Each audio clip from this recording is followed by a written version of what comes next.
Makanya kalau keadaan seperti itu terjadi pada kita hari ini, saya yakin orang Kristen nggak sebanyak yang sekarang, saudara. Banyak yang udah menyerah jadi orang Kristen. Kenapa? Karena orang berpikir jadi Kristen itu keadaan akan lebih baik. Ternyata keadaan pada zaman murid-murid itu lebih buruk. Jadi saudara juga harus bertanya kalau misalnya ada saudara-saudara khotbah-khotbah yang mengajarkan kepada saudara kalau saudara beriman pasti saudara akan diberkati Tuhan, ekonomi akan lebih baik. Saudara harus mempertanyakan itu khotbah seperti itu. Saudara pertanyakan khotbah yang mengatakan bahwa kalau saudara percaya pada Tuhan maka pemulihan terjadi dalam hidup saudara. Pemulihannya itu artinya yang sakit sembuh, yang bekerja pasti langsung jadi kaya dan sebagainya. Saudara harus bertanya baik betul-betul itu. Itu khotbah seperti itu khotbah Alkitabiah tidak? Saudara-saudara, ya. Yang terjadi dengan orang-orang Kristen pada hari itu, saya ulang sekali lagi, keadaan mereka makin buruk. Nah, di tengah keadaan yang makin buruk itu, kitab Wahyu itu diturunkan kepada mereka untuk menjelaskan peristiwa yang sudah terjadi, yang sedang terjadi, dan yang akan terjadi. Saya ulang ya, peristiwa yang telah, yang sedang, dan yang akan. Maksudnya begini, saudara. Kalau sesuatu yang buruk terjadi pada hidup saudara, saudara kan pasti minta penjelasan. Apa nih, kenapa saya menderita? Betul ya? Nah, kitab Wahyu itu menjelaskan itu. Oke? Dan kitab Wahyu juga menjelaskan yang akan terjadi. Nah, seringkali kita berpikir kitab Wahyu itu menjelaskan masa depan. Salah, saudara-saudara. Kitab Wahyu itu tidak menjelaskan hanya masa depan. Oh, nanti antikristus datang. Bentuknya seperti apa? Ada yang mengatakan kalau di Amerika, oh antikristus itu pemerintahnya gitu ya. Pemerintah Amerika, ada yang bilang oh itu paus ya. Ada yang mengatakan oh itu nanti datang dalam bentuk chip yang ditanamkan di jidat sama di tangan begitu. Itu semua bilang itu ramalan gitu, saudara-saudara. Padahal kitab Wahyu tidak hanya menjelaskan tentang itu. Kitab Wahyu kalau kita baca itu menjelaskan tentang keadaan saat ini dan yang nanti akan datang kayak bagaimana. Dan saudara catat baik-baik, kitab Wahyu itu diberikan kepada orang percaya untuk apa? Memberikan pengharapan. Saya ulang, pengharapan.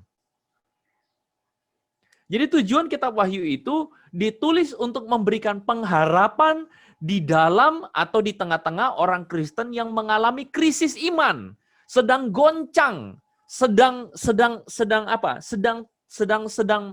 bertanya-tanya, kenapa Tuhan, kami ini umat Tuhan, katanya Tuhan ini berkuasa, katanya Tuhan itu hidup, tapi kenapa Tuhan seakan-akan membiarkan kami menderita?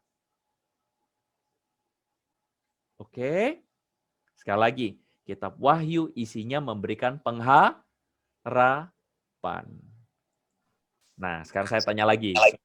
Kebanyakan kita hari ini ketika dikhotbahkan soal wahyu di gereja, kita makin takut, betul?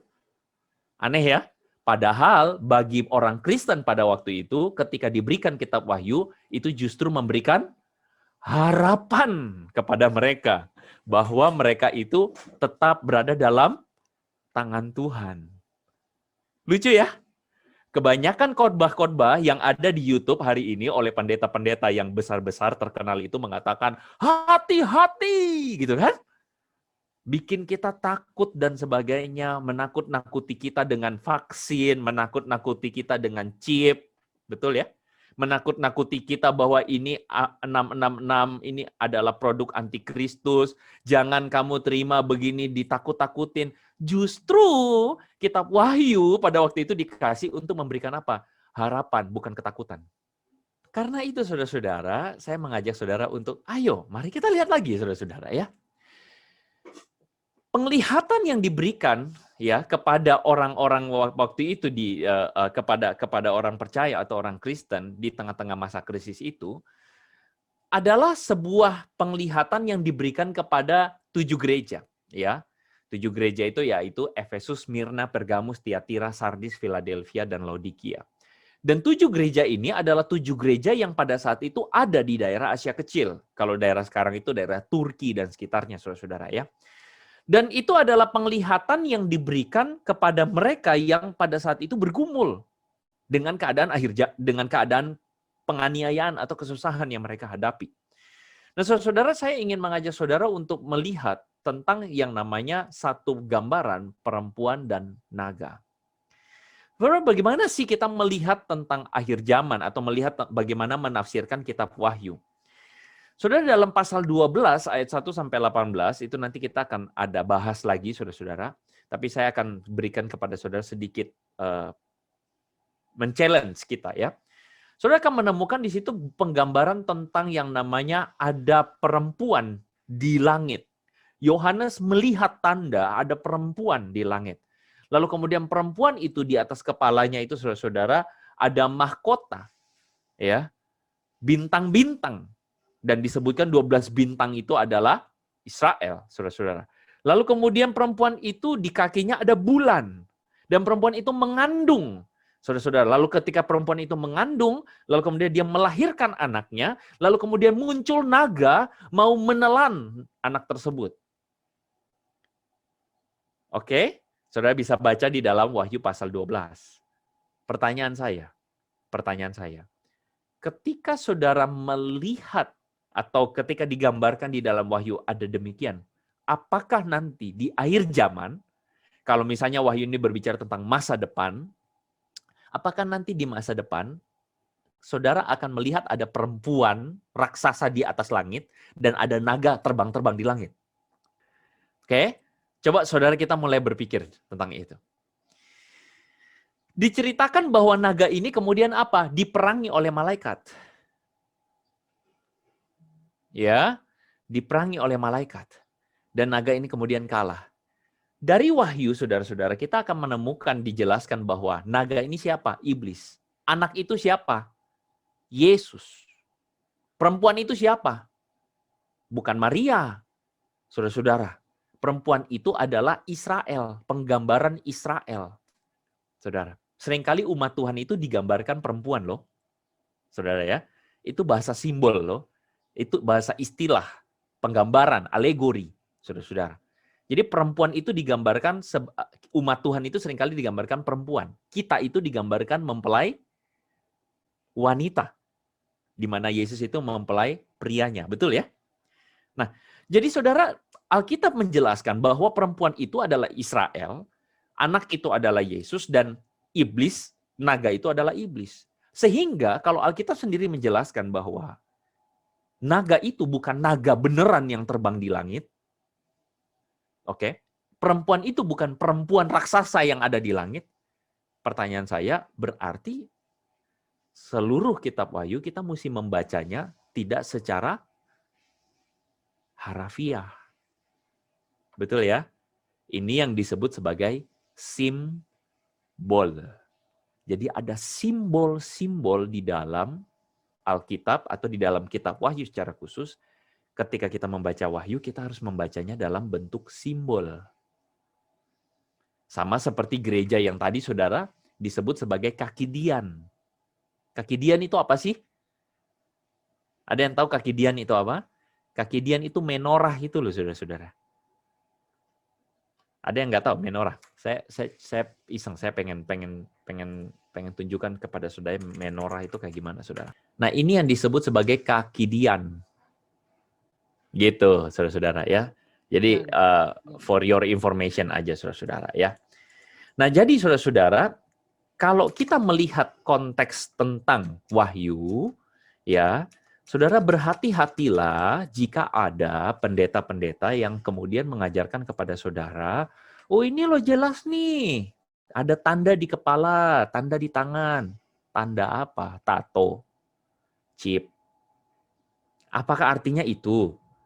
Saudara-saudara ya, divaksin. Nah, saudara hati-hati. Karena Wahyu tidak sedang berbicara tentang sesuatu yang seperti itu.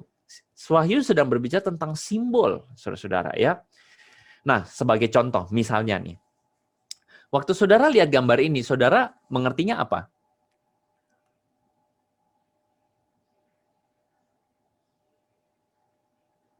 Apa nih, saudara? Ahok dan musuh-musuhnya. Ahok dan musuhnya. Musuhnya siapa? Naga. Premanisme. Ini ada tulisannya premanisme ya. Tapi kalau misalnya saudara-saudara, gambar ini kemudian katakanlah ditemukan oleh 2000 tahun yang kemudian, orang yang tidak pernah kenal Ahok, pertanyaan saya, mereka lihat gini, wih, ternyata di Jakarta pernah ada seorang gubernur yang apa? Yang melawan naga loh. Wah, ternyata tahun 2017 ternyata gubernur pernah pencaksilat kungfu melawan naga di Jakarta. Saudara yang hari ini mendengar itu, saudara ketawa-ketawa nggak? Ngakak, saudara. Ada anak cucu kita, tahun 2000 tahun sesudah kita, kemudian diceritakan bahwa Ahok itu pernah berantem lawan naga di Jakarta. Lah kita yang hari ini mengerti konteks, kita kemudian ketawa. Kenapa? Karena ini tuh karikatur yang ketika kita lihat, kita tahu, oh Ahok ini melawan premanisme yang digambarkan di dalam wujud naga. Jadi naga itu bukan lawannya Ahok. Lawan Ahok itu adalah premanisme itu sendiri. Yang dikarikaturkan dalam bentuk naga. Sehingga kalau saudara baca Wahyu, apakah berarti memang naga itu ada? Nah itu pertanyaan saya, saudara-saudara. Saya kasih contoh lagi. Misalnya yang ini, saudara. Saudara waktu lihat gambar ini, saudara ngertinya apa? Perang sos. Ya? Di medsos. Di medsos. Apa tuh Pak Ferry?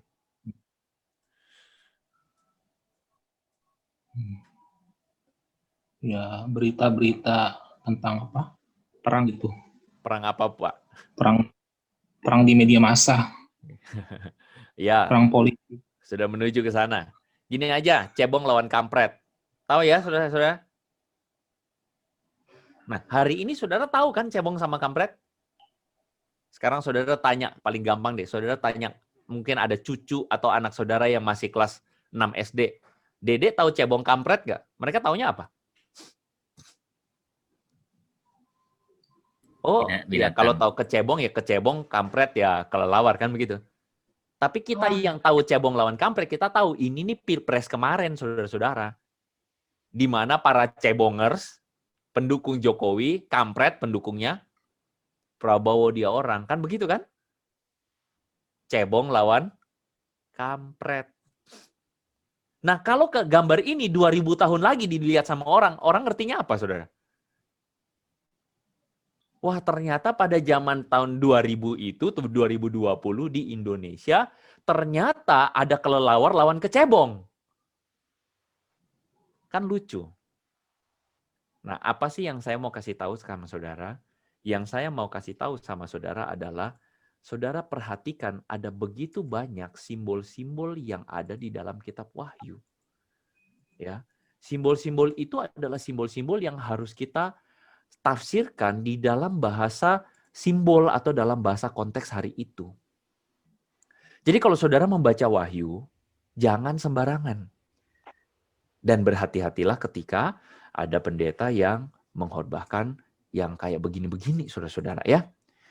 Nah, di dalam sesi 1, saya langsung kasih kesimpulan aja, saudara-saudara ya, supaya kita mungkin ada saudara mau bertanya, atau juga sebenarnya karena ini adalah pengantar doang, kita akan membahasnya nanti di sesi 2, sesi berikutnya itu lebih seru, saudara ya, tentang pengangkatan, rapture, sama Antikristus 666, itu lebih seru lagi, saudara-saudara ya.